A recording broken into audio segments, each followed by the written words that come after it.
Welcome Welcome back back. again.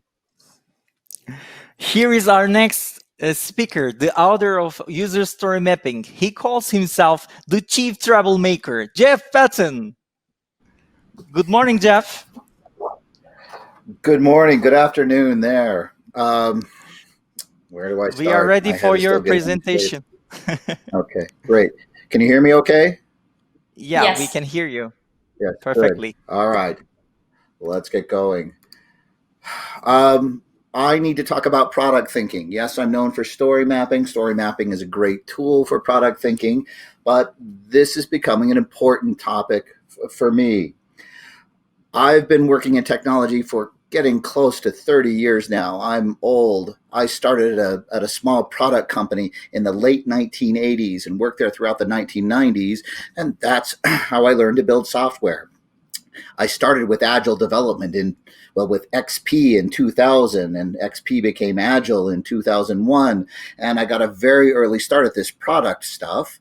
And it wasn't until 2005, 2006 that I started to be a consultant and work with other companies. And I started realizing that not everybody works like a product company. What I want to talk about is a product mindset and why you might not have it, or why your company might be giving you a different mindset, and why Agile development itself might be installing a mindset that gets in the way. So let's see how this goes. I need to talk about what we focus on when we're building products, why what we focus on instead of our product, why agile processes may cause you to neglect your products, and how product development really works. And finally, I need to leave you with at least one thing you can do about this. I've got to do all this in 30 minutes. I'm getting anxious. Look, there's one thing I think you can do at least every sprint or every 2 weeks to improve your product thinking. Now, I need to start by asking you a question. What makes a product great? I need to switch over to how I normally do things. Now, normally I'd ask you a question and ask you to put something in the chat, or if we were face to face, I'd ask you to shout this out loud. That's not going to work, partly because I can't hear you, and partly because I just don't understand Turkish. But I've asked this question a lot of times, so I sort of know the answer. But people will say, well, a product is great if it's easy to use. You have to see if my Turkish translation works, or if it solves a problem, or if it saves me time, or look if it's valuable, or if it makes me happy. If people use it a lot, and then ultimately if it makes my company money. People say a lot of stuff like that when I ask them what makes a product great. The one thing nobody says is finished on time or finished under budget. But oddly, those are the things we end up spending most of our time worrying about. Let me explain the basics here. Anybody who's seen me give a talk or read the story mapping book has already seen this model, but I need to get it out here and get it into evidence. When we talk about software development, every process I see starts with ideas. The idea could be for a whole new product. If you've already got a product out there, the ideas are for features or enhancements. Those are the things we start referring to as our requirements in software development. Those are the things we want to turn those ideas into something we can ship. And we worry about the time it's going to take. We worry about the cost. In software development, cost isn't measured in raw materials, it's measured in people, or how many people it's going to take over time to build this thing. And then, well, all this stuff, that's called scope. Everybody knows, or if you're involved in building software at all, everybody's familiar with this time, cost, and scope triangle, or what it should be known as is the bad news triangle. There's no good news here. We want to know what we can get, how long it's going to take, and what it'll cost us. But the general rule of thumb is you can only know 2 of these 3 things. For instance, if you insist on knowing time and cost, then the scope is going to go down. If you insist on knowing time and scope, well, then the cost is going to go up. And if you insist on knowing all 3 of these things, then you figure out that there's actually four of these things. The fourth one is quality, and you fix time, cost, and scope, and quality squeezes out. That's the problem we've got here. But what's interesting is none of these things are these things. What matters is what happens when things come out. What matters is what our customers and users do and say, and feel.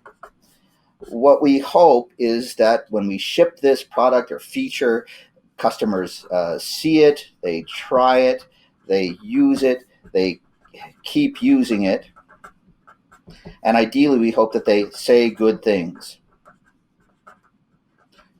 Now, look, there are some kinds of products where we don't have to worry about whether they will try it and use it or keep using it. The products that we build for ourselves, for our own internal use, or a B2B product. If you use Jira in your company, for instance, to manage backlogs, my guess is it was not your choice. That someone else decided your company is going to use Jira. And if you decide you don't want to use Jira and insist on not using it, it's going to cause a problem. Your team is going to be mad at you, your company is going to be mad at you, and you might get fired as a consequence of doing this.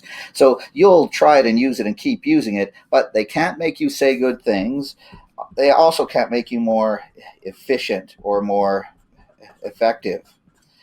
When we talk about what makes a product great, well, all of these things, that's what customers will say and feel, and it comes as a consequence of what they do. When we talk about product centricity, that's the kind of stuff we focus on. Now, look, this one last thing, this makes their company money. That comes as a consequence of this. If lots of customers see it, try it, use it, and keep using it, we build something we use internally, and lots of our employees use it and become more efficient and more effective, that's when we feel it inside the walls of our organization. That's when metrics go up for our organization. That's when stakeholders get happy. And they're not happy because the software was easy to use. They're happy because they're seeing return on investment, or because lots of people are saying good things. It helps our brand awareness or brand sentiment. If lots of people tell each other and more people buy our products, that helps our market share. These are the things that matter to your company. These are not things that matter to your customers or users, the people who use your product. Now, I draw this model over and over because I want people to understand that the stuff that we spend a lot of our lives worrying about, everything between the idea and the delivery, that's just output. But what matters most is what happens when things come out. And all of this stuff is called outcome. And some people call everything on this side of the model outcome, but I want to separate what users do from the benefits we get in our organization. So I want to refer to this stuff as impact. We lean on this impact stuff. We get that by outcomes, and we build software to get that. And maybe one more thing to add to this model: everything starts not with an idea, but by understanding those same customers and users, identifying those customers and users, and problems we need to solve, or needs that they have that aren't yet exploited. The problems they have may be with the products we've already shipped them, and that's where ideas actually come from. Now, if you're using an Agile process, you might call all that scope stuff a backlog. You might be fixing time to a 2-week sprint.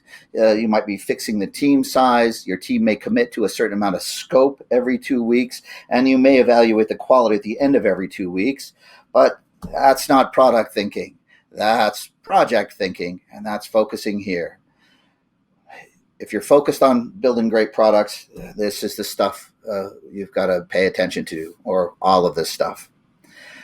Now, I want to talk about, let's talk about a different kind of product. Now, I promise you this is relevant. This is going to seem like it doesn't pertain. I realize you're in Turkey. This may not look. Stick with me here. This is my backyard. I live in the United States. I live in the mountain states. I live in a place called Park City, Utah. Utah should be important for you because that's where the Agile Manifesto was actually written and signed. It was signed at a ski resort in Utah, not very far from where I live.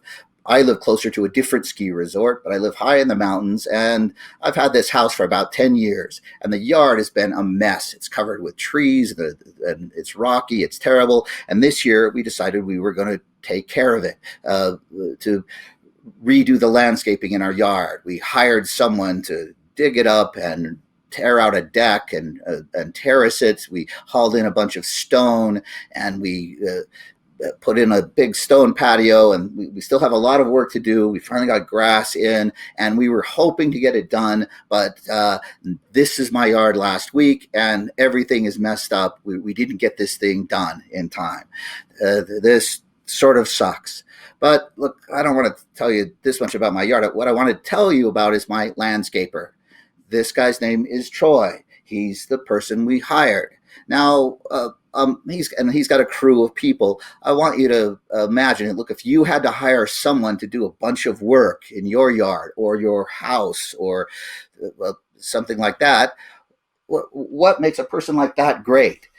In this situation, look, what makes a landscaper great? Now, I've asked this question a lot, and the kinds of answers I get are things like they're very reliable, or they're cost effective, or they're great communicators, or look, they can turn my vision into a reality. They have, well, good references or good reputation. They're accommodating. If I've got ideas or changes, they work with me on those. Well, they finish on time, which my landscaper did not finish on time before the snow fell, and this project is going to extend into next year. Look, they're skilled, they're great problem solvers, and then look, they've definitely got to have the people and equipment to get the job done. Those are the kind of things we pay attention to when we're hiring somebody to do a job like this. Now, you probably don't need me to do this, but I'm going to explain the landscaping business really quickly here. It starts with a customer. In this case, the customer is me, and actually my wife and my family, and I have a need, but I can't do it myself. If I could do all this stuff myself, I probably would. But I don't have the equipment, I don't have the skills, I definitely don't have the time. And so I find somebody that can do the work for me. Now, in this situation, I found a landscaper, and his name was Troy. And Troy has a team of people, a cross functional team that does stonework and sprinklers and things like that. And I explained to him what I want. It's his job to listen and to understand. It's important that he's a good communicator, so we can have a good conversation about that. It's important that he can turn my vision into a reality. Uh, Ultimately, he has to figure out how to do the work and how much it's going to cost, and well, how long it's going to take. That's when he gives me back an estimate. Now, this is when I usually freak out because I had no idea the estimate was going to be this much. I have a vision for what I want, but look, that doesn't match. I don't know how long this is going to take. I'm not an expert in this stuff. And I know what I want. I know what's ideal, but I have no idea what it's going to cost. And that estimate is always worse than I thought. Now, that's when we go into a phase I'm going to call negotiation. While we're doing negotiation, my goal is to save money. I want to get as much as I can. Basically, I want more for less. And while we're in negotiation, Troy, my landscaper, he's thinking, look, I need to make money, uh, but I need to keep my customer happy. He wants to make more money. That's what's on his mind. We go back and forth, and we finally agree on something to do, and I give him an order. Then it's his job to do the work. Now, while he's doing the work, he focuses on what we agreed to do, the scope. He focuses on the time frames, not just because I want my yard done, but because he's got a team of people and other jobs running, and well, there's weather conditions and other things that affect our schedule. Certainly, they have this year, and then we've got the cost, and cost for Troy isn't just his people's time; it's all this raw material and equipment and other things. He's got to focus on all those things. And when things go wrong, and lots of things went wrong, some of the materials cost more than we expected. It took more stone than we expected. Every time he runs into a complication, we go back up into negotiation, we revisit those estimates, and things change. Now, one day, Troy cut my cable, cut the cable that supplies internet to my house. And that upset me. I was trying to work. He apologized. He rushed an electrician right out, and they fixed the problem right away. Now, he didn't charge me for that because he's making money. He's making a profit. Uh, and then, well, one of these days, I hope he will finish and give me a delivery. Now, I'm going to label the top line of this requirements, and you should notice that this process looks, well, it should look very familiar. This is the process that most organizations follow. In fact, I'm going to label the left side of this the business, and the right side of this IT. And everybody's familiar with the business brings requirements into IT. IT listens, works to understand, gives an estimate. The business is never happy with that estimate because they'd like to get more for less. And we go into some negotiation. We finally agree. We give an order. The business gives an order, we do the work, and there's invariably complications and things change, and then ultimately we give back a delivery. This is the way we work. If you work in Agile development, let's say you use a process like Scrum, this is the way it works. We can label the left side of this the product owner. The product owner manages a backlog, brings the things to the team. The team estimates what they can do in a sprint, and there's some negotiation back and forth. And at the beginning of every sprint, the team commits to what they're going to do this sprint. We give an order. The team works hard, does this stuff, and at the end of the sprint, they give a delivery. So look, we've got the same relationship between product owner and team here. Now, what's interesting is what we end up focusing on while we're doing this isn't the same thing as what we focus on when we're trying to build a successful product. And this is where things get messy. Let me make a couple points here before I jump away from this topic. Look, when this model works really well in the outside world, it works really well for Troy because of this one thing. Troy is making money, and he makes money because he sells time. That's his business model. He sells his people's time. If he has, too much work to do, he has a few options. First, he can say, no, I don't have time to do the work, and he can turn down work. He can also hire more people because his people aren't a cost. His people are the source of his revenue. The more he marks up the time of his people, the more people he has, the more money he makes. So hiring more people just lets him make more money. The other thing he can do is raise his prices. Now, that's why this works in the real world, but all of these reasons are exactly why it does not work in IT. For IT, this is a cost. IT can't say no. IT can't hire more people because it ends up raising costs. And IT definitely cannot raise its prices. In fact, in most companies, we're trying to drive prices down by contracting IT out to other countries where it's less expensive.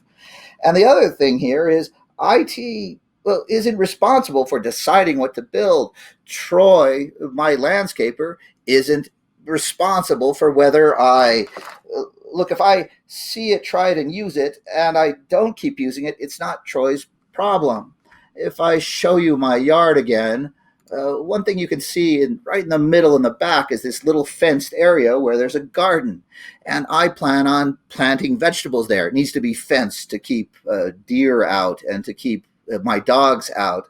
But if I see it and try it and I find that I suck at gardening and plants don't grow there, it's Troy's problem. It's my problem because it's what I wanted.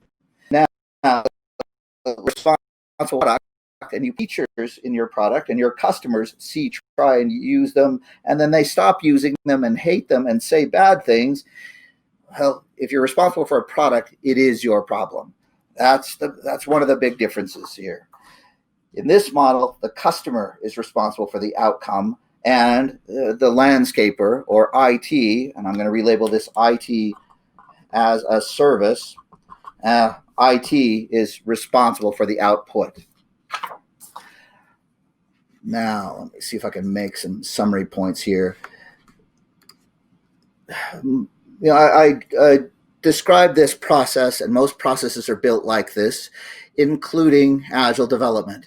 This is the Agile Manifesto, and I'm hoping, well, it's written in English. I hope there's a Turkish version. I hope I hope everyone here has read it and are generally familiar with it. It's 20 years old, almost 20 years old now. It'll be 20 years old early next year, and it's the default process that most people use, but it builds on this service provider mindset. Back when it was written, it was written from the perspective of IT as a service. Values like customer collaboration over contract negotiation, that's sort of a tell. When I hire a landscaper, I want to have a good collaborative relationship with this landscaper, and the landscaper doesn't want to fix the contract and fix the price. He wants to be able to adjust things as we learn more, as we're doing the job. If you're contracting for services, we definitely want a more collaborative relationship. But I don't collaborate with Amazon or Spotify or Atlassian. I pay the price of the product. Buying a product isn't the same as contracting for a service. You can tell the manifesto was written from the perspective of, well, a service provider. The first principle of the 12 principles in the Agile Manifesto is our highest priorities to satisfy the customer through early and continuous delivery of valuable software. If you're in the software delivery business, that makes sense. But Amazon's business isn't delivering valuable software. It's delivering products that I order. Spotify's business is delivering music. Atlassian's business is to deliver the strong collaborative tools for teams. That's not their business model. That's not the way that they work. So when I read the manifesto, I think, wow, this really was not written for me as a product person. Now, what I wanted to talk about was the way product development actually works. Let's see how quickly I can do this, because I do want to make one last point before I close this thing down. Look, if we're talking about product development, it's a continuous process. It's not a project. It doesn't end. And what I want to draw is this, continuous flow. And it revolves around, first off, your customers and users. And some of them are happy and some of them are less happy. And it revolves around your products. Now, I'm going to break this model into 4 parts. If you've got a product out there, I mentioned this earlier, the way we understand what's going on with this product is, the first thing we do is we listen and learn. We gather data on those customers. Are they using it? What parts do they use? How much do they use it? We also use face-to-face conversation and observation. We pay attention to the product we got. We are not waiting around for our requirements. We're not waiting for orders from customers. We are proactively trying to improve the product. The result of all that listening and learning is exposing lots of options. By that I mean problems that we can solve or ideas that we can build. And there's always too many of these. This leaves us with a focus problem. Now it's not like my landscaper where it focuses on mine and what I want. Your company needs to focus on its vision and where it's going as a company. Your company needs to focus on its strategy. And ideally, your company focuses on outcomes. Look, the sexy way to package up a target outcome these days is using something called an OKR. And priority comes from having a prioritized set of outcomes or objectives. The objectives aren't specific features to build, they're outcomes to achieve in the market. If I've got options and if I've got objectives to achieve, now I can prioritize ideas. Now, one of the first things we do with ideas, if we're product centric, is we question them. We ask, is this idea going to be successful? And I mean, successful means, yes, it does mean I can build it cost effectively, but it also means we're actually solving a problem for people. We believe we'll actually get the outcome we expect, and enough customers will get this outcome that it'll have an impact on our business. There's a lot of risk here when we're building a product. We waste a lot of time building things that aren't successful. Everybody knows that most startups fail because they're not able to build something that lots of customers love, not enough to sustain a company. Look, we ask how confident we are, and if we're confident, we can build it. If we're really not confident, we can kill it. But one of the other things we can do, we can expose the risk, and we can create a test, like a prototype or a simple version of the product we can put in front of people, and we can get out there and learn something. What we learn changes our idea, changes our risks, and we go around this, what's called a validated learning loop. We do this build, measure, learn thing. Now, this third part of the process, that's discovery. Now, your team may not be doing discovery because it is not, you only need to do a lot of this stuff if you're responsible for the outcome. If someone else is responsible for the outcome, like Troy is not responsible for whether I use my garden area, so he's not going to do a lot of testing with me to make sure I'm going to use it. That's my problem, not his. Now, if the goal is to build it, we finally build our last best backlog. And the fourth part I'm going to call delivery. Delivery, by the time we get ready to build production quality software, we worry about predictability. We worry about quality. That's why we work in short cycles like a sprint, where every sprint we predict how much we can get done and stop and reflect on the quality. We build a little bit and a little bit more and a little bit more, and then finally we've got enough to ship this thing. If you're involved in product development, you must always listen and learn to your customers and users. You must choose what to focus on, be aligned with your vision and strategy, and focus on outcomes. You must expose risks and validate those things. And yes, you must deliver predictably and at high quality. Sometimes people doing Agile processes only focus on the bottom right-hand quadrant, and that's a problem. Now, last thing I want to do is, if you're not already product centric, there's one thing I think you could and should do every 2 weeks or at the end of every sprint. Every time you release a feature, I'd like you to make sure you pay attention to what the actual effort was. By that I mean not the story in the sprint, but the whole feature.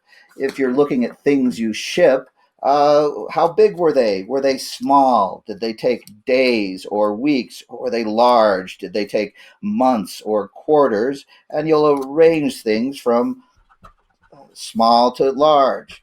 Now, this is actually what they took because you're measuring you're measuring things after, and mark that took longer than they should have. This way, you'll know we're late on those things, but those things were on time. But the most important thing is to start to look at the actual outcome over time. Everything starts in the I don't know category because at the end of the sprint or before it's delivered, we don't know the outcome. But then over time, as customers start to use the product, this is why we reflect on this every couple of weeks, will become visible. At the very top, we've got things that are an awesome outcome. The very bottom, things are awful. And in the middle, we've got this meh zone. And as you start watching things over time, things will raise up. They'll move to different places. And you will start to learn what everybody does, that very few things end up in awesome. A lot more ends up in the middle. And you'll learn how long it takes to actually measure outcomes. And you'll learn that how late something was has nothing to do with the outcome. You can deliver something late and it can have an awesome outcome. You can deliver something on time and it can have an awful outcome. If your team isn't already focusing on outcomes, at minimum do this. Now, I know I'm over time, a couple minutes. Let me give you my last summary points here, and let's close this thing off. I'd like you to read the Agile Manifesto. If I could add a value to the Agile Manifesto, it would say valuable outcomes over velocity of output. Velocity is not value. Remember that. And if I were to rewrite that first principle, it would say our highest priority is to continue to improve the value of organization's products by satisfying its customers and users. Product thinking moves your focus to outcomes, the success product you're creating and improving, not just the effort it took to do it. Don't mistake being a good service provider for being a good product developer. Yes, you need all those qualities that my landscaper has, and they're going to help you in your job, but that's not what your company needs to focus on. Your company succeeds when its products succeed. All right, that's where I need to wrap up. That's what I've got to say. I talked fast. I hope the translator could keep up if you're listening in Turkish. Sorry about that, translator. I should have warned you. And I think we've got just a little bit of time for questions. I'm down to 7 minutes instead of 10, like I'd hoped. Hello. And I have to say that Hi. our hearts are melted backstage after seeing those Turkish translation on stickies. Thank you for your most effective presentation. Thank you. I And wish I now, could translate. I wish I could write everything in Turkish. Jeff, there it's are a perfect. lot of comments for your great presentation. They are saying, our participants saying that Jeff Patton rocks. Most effective presentation so far. Thank you so much. There are so many comments. Thank Translation you. was perfect. They are writing. So we are really grateful for your effort. Thank you. I appreciate it. Are there any questions we And, could or should answer or take on? and now we can have the questions from our audience. And here is the first one. How should an organization define products so that teams organize around them? Oh, okay. This is one of the things I spend a lot of time talking about in teaching. Uh, it's easy if you build a product like Jira or Confluence. If you worked for Atlassian, we know our products are technology products. But if you worked for a bank, banks' products are often things like loans and mortgages. But what I'll ask people to do is decompose their products into smaller products. Just like if you were to take your car apart with a wrench and screwdriver, you'd find that the parts of your car are also products. Like if you were to take your tires off, they're definitely a product. If I were to take a banking experience apart, I would find customer enabling applications like websites and mobile applications. I'd also find employee enabling applications, things like call center applications and the things that are used in physical bank branches. And then I would organize teams around those things. And one of the things that's going to be true is every one of these teams will need common shared services, common platform components, so that every team can get out customer information and balances, things like that. And we form one other kind of product team that's usually a platform or a component team whose primary customers are other product teams. The first thing to do is decompose or break up your world into different products. And look, it's a long discussion. I really should write something about it. But first thing to do is recognize that your products are built out of other products. And then the other nasty thing is it takes more than one, not sometimes, it generally takes more than one team to build a product. So we end up with more of a team of team structure where teams are responsible actually not for a whole product, but for an area of the product. It was a big question. We need to, hopefully that gives you some clues. All right, thank you. There are a lot of comments and one wishes for your backyard. They are saying that good luck with this job. I hope it will be done soon. And there are Well, some next year. there are some comments also for your presentation technique. They are saying that it was amazing, awesome, and it's really hard to find the questions between these amazing comments for you from our participants. So I will try to choose the best question for you, and it's coming like, how can we apply product thinking and user story mapping to operation teams? Okay. Yeah. I wish people would ask easier questions. What's interesting is an operational team often is a service product. They work a little bit more like my landscaper. Now, if we were an operational team, yeah, we're there to provide a service and people come to us. We can't prioritize our backlog. We have to wait for people to come in. Like my landscaper has to wait for customers to call. He can do marketing and sales, and then he has to address the jobs as quickly as we can. Also, if you're a restaurant, that's a service. You've got to wait for customers to come in and serve them as quickly as you can. If you're an operational team, part of what you do is that providing an excellent service and focusing on those same qualities that my landscaper does.